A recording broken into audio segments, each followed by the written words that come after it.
Hey everyone, it's Sarah Otis and Healing Hands Holistic Therapies, and this is week 4 of the weekly gratitude support. And I'm going to wrap up this week. So I was guided just to do 4 weeks and take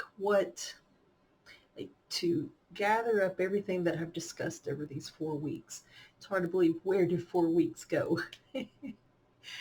I was thinking, oh, I'm just on like week 2, and I'm like, I'm coming here to work. I'm like, I'm on week 4. So I'm going to take and, like I say, scoop up everything that I've discussed over the last 4 weeks.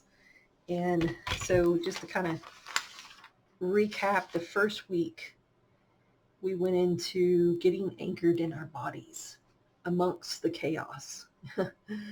And there is enough chaos and division and diversions and, oh my gosh, look here, look here, look here, up, down, everything everywhere but ourselves. So that was helping us getting anchored in our body and getting reconnected to our own inner voice. So that brought forth the rose alba flower essence that helped us connect with our inner power and intuition. And also the new moon solar eclipse in Pisces, which I couldn't find anything on the internet to figure out when it was. Um, but it fell on an eclipse. So what I had tuned into was what eclipses represented and what the Pisces energy, which is known for empathy, creativity, emotional health, and depth. So I took that message and wove it into that first week. So the second week, I asked you all to find 2 small things that you all were grateful for in your life at the moment. And how could you use these 2 things to spread joy and happiness to another and yourself? That brought forth the 417 hertz solfeggio frequency, which works to expand your consciousness, to undo situations, and facilitate change. Of course, there's more details. You're just going to have to go to that video to watch. Also, I shared some cards, and the things that we need to focus on surrendering at that time was surrendering to silence and surrendering to denial. So week 3, I ask that you take those 2 gratitude points and how did you use those to bring joy and happiness into your life and to others. And what came forth was the cypress tree, which all goes into about releasing ego, that big head, jealousy, obsessive, prejudice type mindset, and that need for power. And it promotes acceptance, humility, sharing, and giving. So when we can step outside of that need for power and control, we can see things from that larger perspective and see other people's views, not just our narrow view that we are in because we're trying to control the situation. And then to finalize last week's, there was some Court of Atonement assistance that came forth that brought forth the cypress tree energy and these speed calls of enhancing and protecting education, oral restoration, resolution of sibling rivalry, and resolution of hidden family secrets. So to come up to week 4, here we are. It is October 12th, 2025.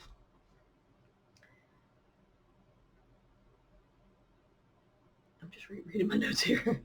So if you sit and think back over the last 4 weeks, and I know some of you may have only seen one video or none of them, and that's okay. I invite you to go back and either watch all of them or watch the ones that speak to you. So today's focus is how has the last 4 weeks of support assisted you in getting reconnected to yourself, to others, and to noticing all the things that you have to be grateful for. Because what I was been trying to get across the last few weeks is when there's so much chaos out here and so much pull to divide you, to distort you, to distract you, we get ungrounded and we don't stay connected to ourselves, our heart. And so we get easily swayed and pulled into and distorted and, feel like you're being slung all over the place. I'm trying to think of the ride at the carnival, Tilt-A-Whirl, or one of those where it's like you may go this way and then you may go this way. Woof, woof. I mean, that's how it feels like life is right now.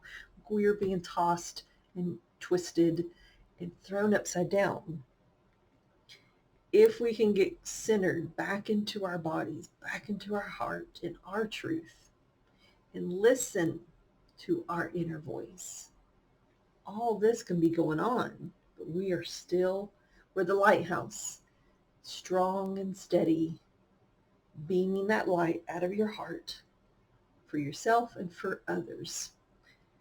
There could be a hurricane casting all around you, but you are strong and steady. And that's what's going to be imperative at this point, moving forward the rest of our lives, is if we aren't, we're going to get pulled this way, this way, this way, that way. Voice taken away, not able to see, not able to move. And that's the way they want us. But we have a choice point to say, nope, I'm not going to let you.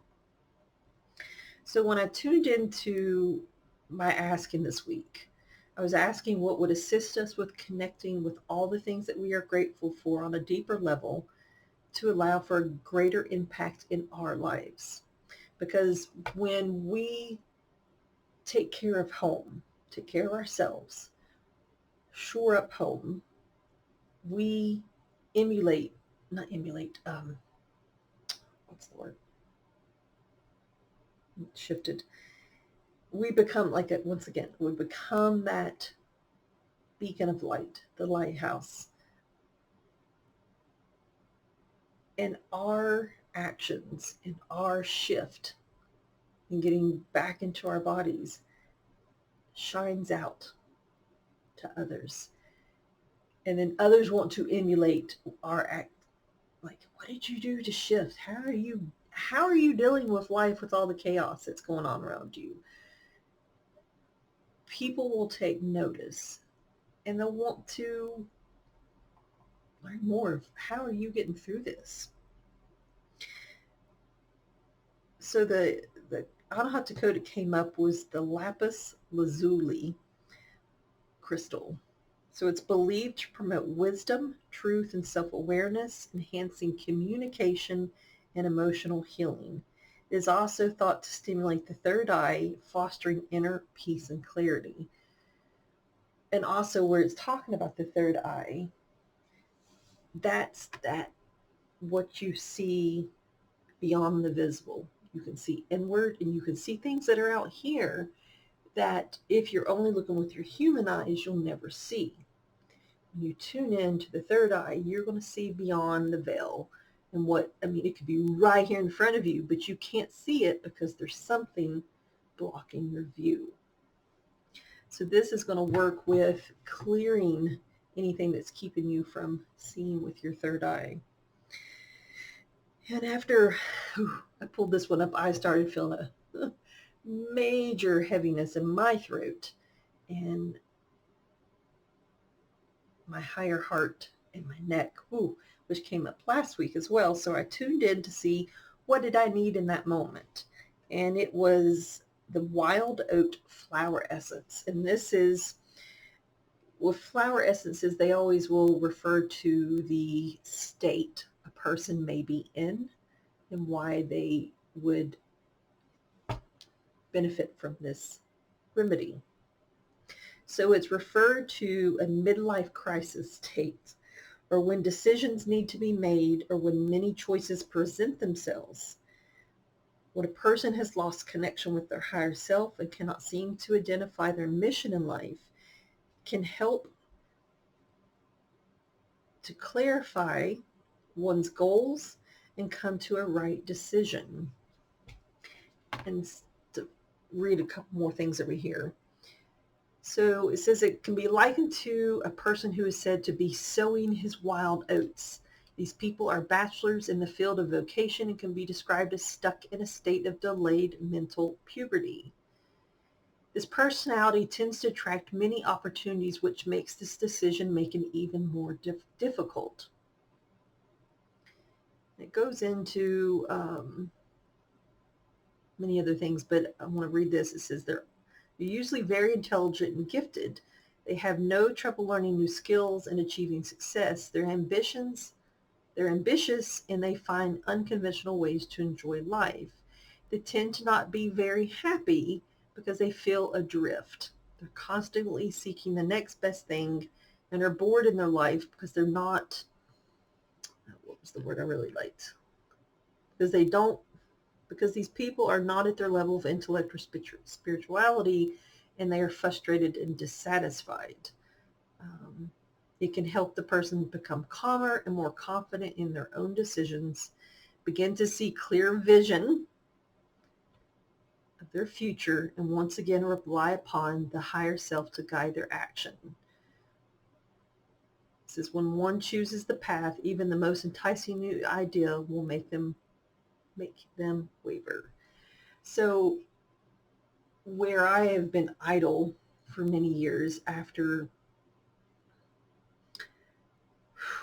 dealing with mold illness and all the ramifications that came with that, and the setbacks, and then I came back last year and was working, and then many setbacks last year, and then this year my dad falling and getting injured and being forced into retirement and closing his practice, and it being all on my shoulders to do for him, and then moving and some other issues going on. It seems like one thing after another. So every time, those were all those distractions. So no matter how hard I tried to stay steady, there was too many things that needed to occur in my life to really rock my foundations, to get me to let go of some certain things in my life so that I could clear the path. Hence why I've been in this state of what's working, what's not working, what serves me, what does not serve me. And then professionally, how can I utilize all that's up here and in here to help others? And yes, I do feel very distracted in the sense of what would be best. How can I best serve? How can I best show up? And not knowing, because in this world of all the chatter, what will people tune into and not tune out? Does that make sense? So that's me still trying to sort what's going to be best moving forward. So let's get these installed. And I'm going to share the wild oat with you all as well, because I know many of you may be in this state as well. And then I pulled 3 cards for us. Okay. Whew. You can drink water. Alrighty. Assume the position, right hand over your heart, left palm facing up. We ask for, accept, align with, and hold this Anahata code with gratitude. We choose to align with the Lapis Lazuli crystal. 59-246-38-11-2917. 59-246-38-11-2917. 59-246-38-11-2917. 59-246-38-11-2917. 59-246-38-11-2917. 59-246-38-11-2917. 59-246-38-11-2917. Ooh, breathe in. Beautiful assistance. It's blue with specks of gold. invites you to go deep within and feel the beauty that this stone brings forth. Help you get connected to your inner vision so the outer vision is more clear. Ooh. All right. Resume the position. We ask for it, accept, align with, and hold this Anahata code. With gratitude, we choose to align with the wild oat flower essence. 492-783-839. 492-783-839.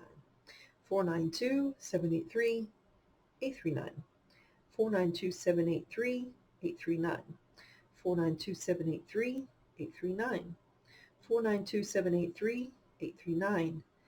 492-783-839. Ooh. Breathing in the stabilizing support to help us get out of that wavering, waffling state of being, of where indecision is driving the ship, and help us to hone in on what is the best direction and decisions to be made at this time, to truly step into sharing your light with the world. Ooh, that's a big one. All right, so the 3 cards of support to finalize this 4 weeks of gratitude support is view from above, get the big picture. And that is definitely something I've talked about many times over the last 4 weeks and this is something I focus a lot on with private client sessions, and kind of my work in general is to step back from the small situation that we're in, expand your vision, see the other things in the room, who else was present, what other things were going on, and then expand out some more to the point where you can get above and get that bird's eye view and see what's going on all around 360, above and below. And at that point, you can maybe really get a better grasp of what was going on with your life. So if you take this and focus on the last 4 weeks and what I've been slowly stepping each week upon,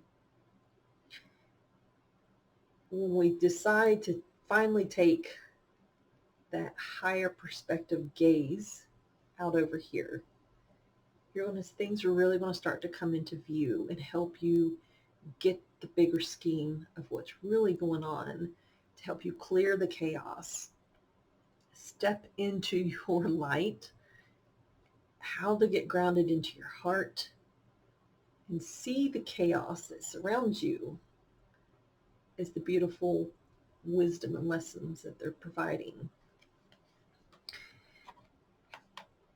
So a dragon wanted to come out. So this one is the pure white dragon from Orion, or Iron. I don't know how to say it. So their message is it transforms your ascension knowledge into pure wisdom. Process what you know, act with truth and honesty, let your wings of light grow and expand.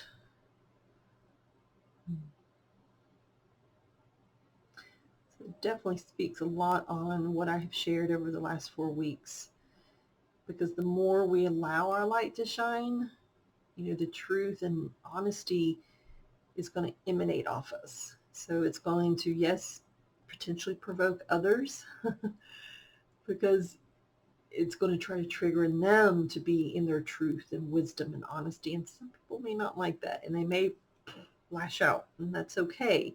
Stay steady. Be the lighthouse. Keep shining your light, and know that your impact will continue on. It's not your role to see their next steps. That's up to them. So our final card is a surrender card. Surrender your need to always be right. Give others the gift of letting them be right. Be yielding, not rigid. This will help resolve conflicts and improve your relationships. So that's another thing right now. When we shine our light, Sorry, my screen keeps timing out.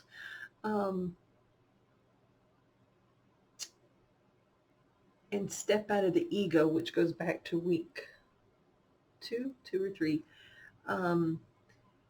You'll no longer feel that strong urge to be right or try to justify other people's views or perspectives of things. Let them have it. You know in your own heart what is your truth, but it may not be the other person's truth. And we need to realize we can't force our opinions and views and truth on others. All we can do is emanate out the light and allow others to find their own. All right, guys. So thank you all for everyone who filmed me over these 4 weeks and watched the videos. I appreciate your being present with me and look forward to stepping into another series. And also, I'm going to start, I don't know what exactly I want to call it yet, but it's going to be a meditation. But I haven't decided whether I will have people join me live or it'll be something that will be purchased and be sent to you all. So it'll be something, as always, working on you, stepping out of the fear, the chaos, the trauma, and into your truth, into your light, so that you can get on with your life and do what you're here to do and not get pulled by all this out here. All right? So until next time, you keep on staying steady. Be the lighthouse. Don't allow the outside chaos and conflict and division to pull you out of your own truth and your own light. Take care, my loves. Bye-bye.